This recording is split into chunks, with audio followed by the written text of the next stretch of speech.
ఏపీలో ఏసీబీ ఆఫీసర్లు ఓ హోంగార్డు అక్రమ సంపాదన బాగోతాన్ని బయట పెట్టిరట. అగో ఓ ఎస్ఐ కాదు, సిఐ కాదు, ఓ ఐపీఎస్ ఆఫీసర్ కూడా అంతకంటే కాదు. అసొంటిది ఇప్పుడు హోంగార్డు దగ్గర అంతగానం అక్రమ సంపాదన ఉన్నదాయే. అసలే సాలీసాలని జీతము ఆయన ఎట్లా సంపాదించనే అంటే అన్ని ముచ్చలు తెలుసుకుందాం పాండ్రి. చలో ఆల్చమెందుకిగా.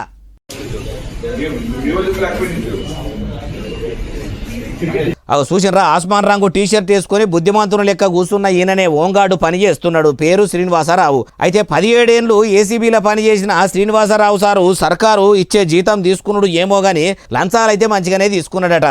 ఏసీబీ ఆఫీసర్లు ఎవలను చెకింగ్లు చేయబోతున్నారో మొదలు వాళ్లకు మ్యాటర్ లీక్ చేసి వాళ్ళు జాగ్రత్త పడేందుకు వివరాలు ఇస్తే ఎంతో కొంత ఇచ్చటోళ్ళట.